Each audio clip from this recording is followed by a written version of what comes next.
क्या हेमंत सोरेन राहुल गांधी का हाथ छोड़ मोदी के साथ जाएंगे? क्या हेमंत बिहार में हुई बेइज्जती का बदला लेने की ठान चुके हैं? क्या हेमंत को अब कांग्रेस और राजद के साथ महागठबंधन का हिस्सा बने रहने में कोई फायदा नजर नहीं आ रहा है? क्या महागठबंधन का हाथ थामे रहने से उन्हें व्यक्तिगत तौर पर और साथ ही साथ झारखंड को नुकसान हो रहा है?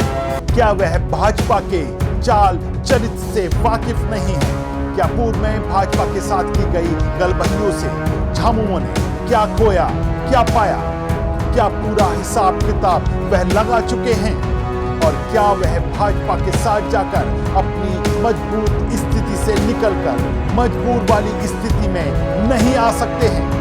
नमस्कार, आप देख रहे हैं YBN बिहार झारखंड और मैं हूं दीपक गौड़। इस सर्द मौसम में झारखंड की राजधानी राजनीतिक रूप से काफी गर्म है। आज से विधानसभा का शीतकालीन सत्र शुरू हुआ है। हवाओं में जो चर्चाएं तैर रही हैं, क्या अगले सत्र में विधानसभा के अंदर का गणित बदला हुआ होगा? क्या मकर संक्रांति के बाद हेमंत सोरेन बड़ा निर्णय ले लेंगे? बिहार चुनाव में महागठबंधन के साथी के रूप में झारखंड मुक्ति मोर्चा को कोई महत्व न दिए जाने के बाद से ही मुख्यमंत्री हेमंत सोरेन और कल्पना सोरेन राहुल गांधी और तेजस्वी यादव से नाराज चल रहे हैं।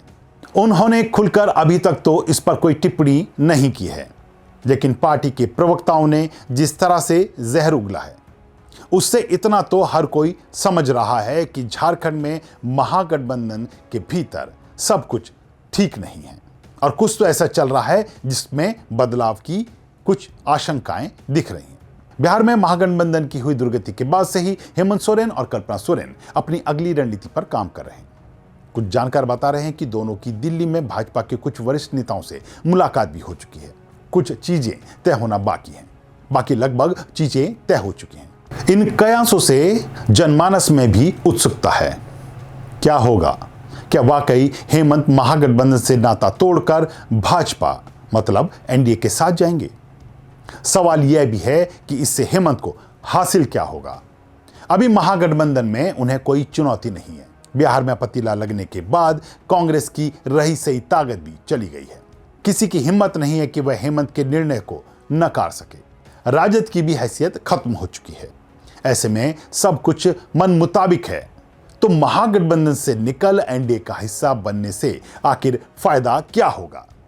तो चलिए पहले फायदों की बात करते हैं। तो पहला फायदा जो होगा वो ये होगा कि इस बार डबल इंजन की सरकार झारखंड में नजर आएगी। जब से हेमंत के नेतृत्व में महागठबंधन की सरकार बनी है, केंद्र का झारखंड के प्रति सौतेला व्यवहार नजर आ रहा है। भाजपा की रघुवर दास सरकार के समय स्वयं मोदी ने तमाम केंद्रीय योजनाओं की शुरुआत झारखंड की धरती से की थी।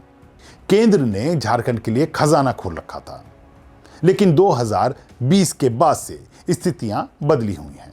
हेमंत की पिछली सरकार पहले कोविड और बाद में ईडी सीबीआई के फेर में ही फंसी रही।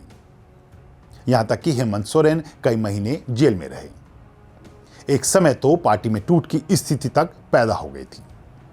हर दिन छापे, राज्य की ब्यूरोक्रेसी पर शिकंजा, हर तरफ निराशा की स्थिति थी। सरकार का कामकाज लगभग ठप ही पड़ गया था।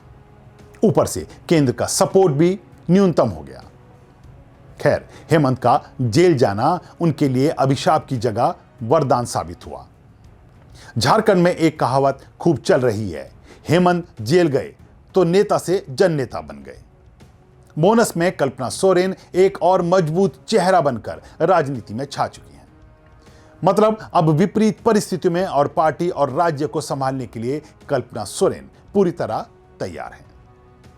उनकी जनता से संवाद की कला बहुत जबरदस्त है। महिलाओं में वह बेतहाशा लोकप्रिय नजर आ रही हैं। वह अपनी मधुर मुस्कान और 1-to-1 कनेक्ट से झारखंडियों को झामुमो से जोड़ने में कामयाब रही हैं। परिणाम 2024 के विधानसभा चुनावों में झामुमो के ऐतिहासिक प्रदर्शन को आप देख सकते हैं। यहां तक कि झामुमो के गठन और गुरुजी शिबू सोरेन के समय भी पार्टी कभी इतनी सीटें नहीं जीत सकी थी। अब झामुमो सिर्फ आदिवासियों की पार्टी नहीं रही, उसकी स्वीकार्यता शहरों में भी होने लगी है। तो तमाम दुश्वारियों के बावजूद झामुमो और हेमंत सोरेन को राजनीतिक रूप से फायदा ही मिला है। हां, राजनीतिक फायदा, लेकिन आर्थिक रूप से राज्य की स्थिति बहुत दयनीय है। और अब इस दयनीय स्थिति से निकलने के लिए ही हेमंत महागठबंधन से निकलकर मोदी का दामन थाम सकते हैं। हेमंत और कल्पना को लगता है कि मोदी शाह का साथ पाते ही सबसे पहले तो राज्य के लिए फिर से केंद्र का खजाना खुल सकता है। इससे राज्य के विकास की गतिविधियां तेज हो सकती हैं। आखिर 5 साल बाद जब चुनाव मैदान में जाएंगे तो दिखाने बताने के लिए भी कुछ ना कुछ तो चाहिए ही। सिर्फ मैया योजना के सहारे अगला चुनाव जीतना मुश्किल होगा। मैया योजना में भी सभी को अभी पैसा मिलता नजर नहीं आया है। दूसरा बड़ा फायदा हेमंत और कल्पना सोरेन को व्यक्तिगत होगा। ऐसा कहा जा रहा है कि उन पर अभी भी ईडी समेत तमाम केंद्रीय एजेंसियों की निगाह है। 1 साल बाद फिर यह सक्रिय हो सकती हैं। तब राज्य में फिर सब कुछ ठप हो जाएगा। ब्यूरोक्रेसी को भी जिस तरह से निशाने पर रखा गया है, उससे अफसर घबराए हुए हैं। कोई नया इनिशिएटिव नहीं ले रहा है। यदि केंद्र से तारतम्यता बैठ गई तो वह भी फिर से प्रोएक्टिव होकर काम करते नजर आएंगे। झामुमो को एनडीए के साथ आने में कोई गुरेज भी नहीं है। पूर्व में वह गठबंधन में रहकर सरकार चला भी चुके हैं। अब राजनीतिक पंडित कहते हैं यदि हेमंत एनडीए के पाले में जाते हैं तो वह तमाम मुकदमों से बाहर भी आ सकते हैं। ये अन्य तमाम राज्यों में हुआ है। महाराष्ट्र में अजित पवार सबसे अच्छा उदाहरण है। बंगाल में भी तमाम नेता टीएमसी का साथ छोड़कर भाजपा में जाकर अपने दामन से भ्रष्टाचार के दाग धुलवा चुके हैं। दूसरा, अब हेमंत, नीतीश और नवीन पटनायक की स्थिति में है। वह बहुत मजबूत हैं, जो राज्य भाजपा उन पर बेवजह दबाव बनाने की स्थिति में नहीं होगी। ज्यादा होगा तो नीतीश की तरह कभी भी पाला बदलकर वापस महागठबंधन में जा सकते हैं। मतलब अब उनके दोनों हाथ में लड्डू है। जिसे चाहें खाएं, जिसे चाहें जब मन करे तब खाएं। आपको हमारी ये रिपोर्ट कैसी लगी? अगर आपको हमारी रिपोर्ट पसंद आई हो तो कमेंट बॉक्स में जाकर हमें अपनी राय जरूर लिखकर बताएं और इस वीडियो को लाइक और शेयर करना ना भूलें। आज की इस रिपोर्ट में इतना ही। ऐसी एक रिपोर्ट के साथ फिर आपके साथ जुड़ेंगे। तब तक के लिए दीजिए इजाजत। नमस्कार।